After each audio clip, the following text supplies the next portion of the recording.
Hi there, I'm Birgit O'Connor, and welcome to my studio. Today we're going to be painting Salty the Goat. And what's wonderful about this is that we don't have much of a line drawing, and we don't need any white paint. We're going to use the white of the paper to create her body, and then a gray, which could be a combination of two colors, a blue and a brown, to get a gray color, or just a gray color if you have it. And then we'll find some shadows within her body to give her some shape. And then to make her stand out, we'll add our blue sky. So if you're interested in the line drawing, I'll have a link to that in the description below. So let's get started and have some fun.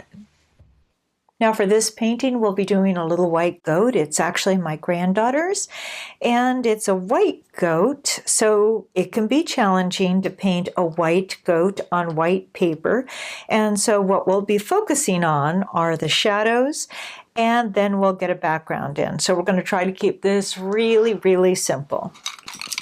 I'm going to move these brushes out of the way, and I'm going to focus on a blue color. I'll be thinking about the shadow side underneath the belly, leave the side that is facing the light white, and since I really wasn't able to see the ear very well or the eyes, I'm just going to have to make it up as I go along. So I am going to start with a medium-sized brush, and I'm going to create my shadow color, which is the colors I like to use are a blue and a brown, and the color combination that I'm using here in my set is a French ultramarine blue and a burnt sienna. But most kids or beginners may start out with a different set, and they may start out with a blue, like here is a praying set. We can use that.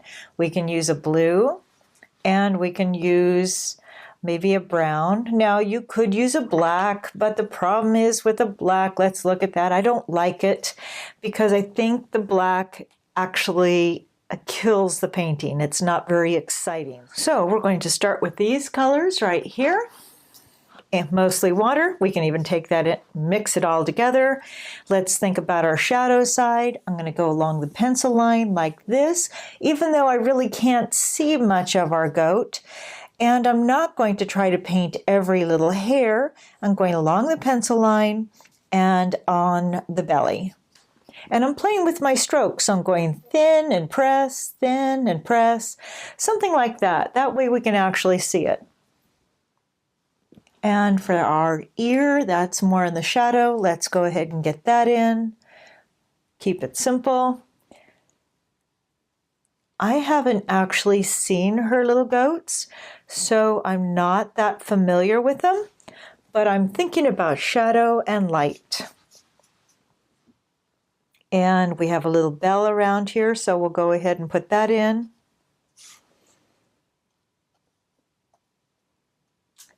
I like it just like that. Maybe I'll put a little bit of a shadow up here. And I do. I like it as simple as that. Let's go ahead and get some color in the face just by taking water and moving it over there. And I might touch a few of those edges just like that.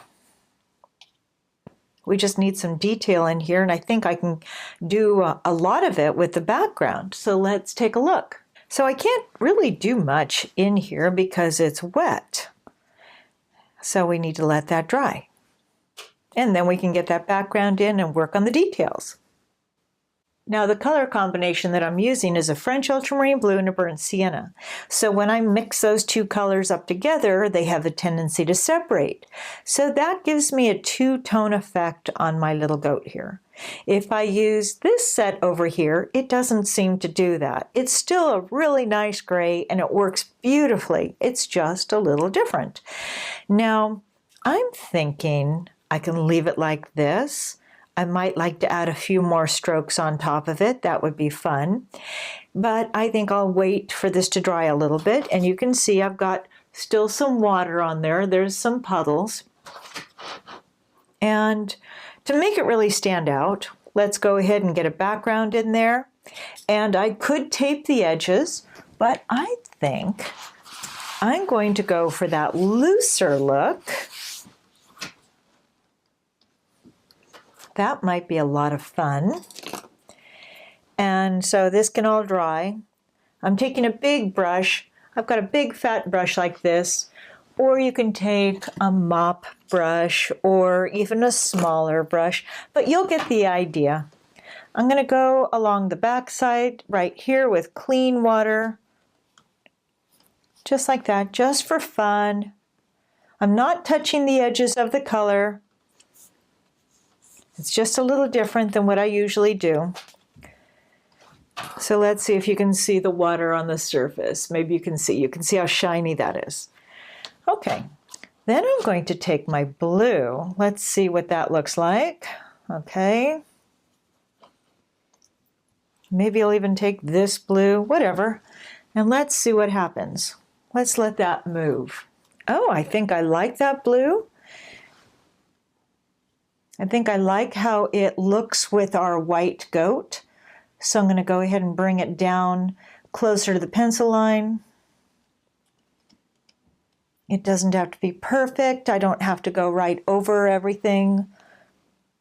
Let's go up to the edge. Well, that's kind of fun too, to see it move in there.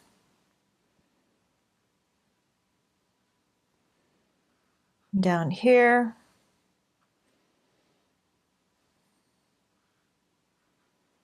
That's like magic watching it move. Let's go down a little bit further. We've got a great big puddle over here. So how I'm going to handle that is take my brush. It doesn't matter what brush I use. I mean, it needs to be a blend or a natural brush, or I can take a paper towel. But what I'm going to do is take my brush, dip it in water, and then take the very tip and lift out that extra water, just like that. I think I like it as simple as that. And leave it alone. I don't need to overdo it. At least I'm going to tell myself that. So let's see what happens, and then what I'll do is add more of the detail inside and add the eyes, leave the background alone. I think that's fun, and see what happens. Now that it's dry, let's go ahead and do a few more of those details, and then we can get the eyes in. And I really love the simplicity of this. I like the white body, a few brush strokes, the blue sky on the background here. And if I didn't want this little halo going around it, what I should have done, if I wanted it, if it matters, is take the water, bring it right up to the edge, and then drop in the color. But I love it as is. So I'm going to go back into our color, and let's go ahead and find the chin.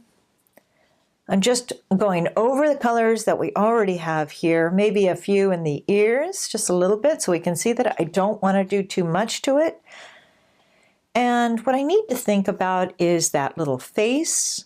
Here we have our bell, so I'm not going to worry too much or try to give it too much detail, just a few lines. And that tiny bit, those few little strokes might be all that we need there. And we could get a collar on it in just a second. And then let's think about the eyes. I'm going to go in for a darker color. So I'm going to take my black. I'm debating if I want to use the black, but we'll go ahead, give it a try.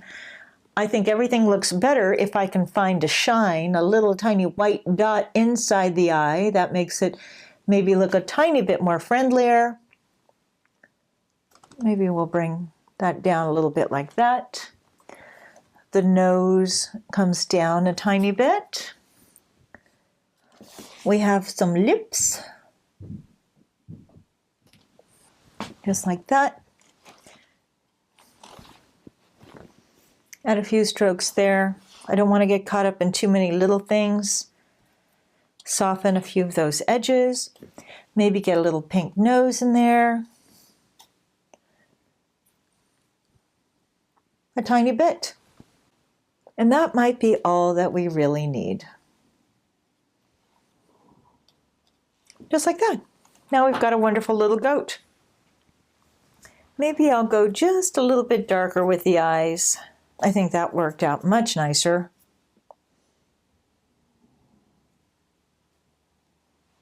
Just like that. We've got our chin in. We can reshape that if we want. Maybe get a little line going up the nose.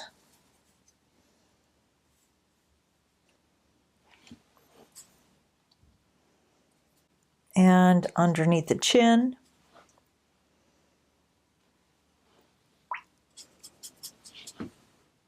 Now if I do little tiny brush strokes, then it looks like I have a bit more detail, and that's kind of nice too. Hopefully that's not too wet. Let's get a little color on them, and we'll put a little brown color. I think it's brown. Maybe it's purple. We'll just, I don't know. Let's get it on.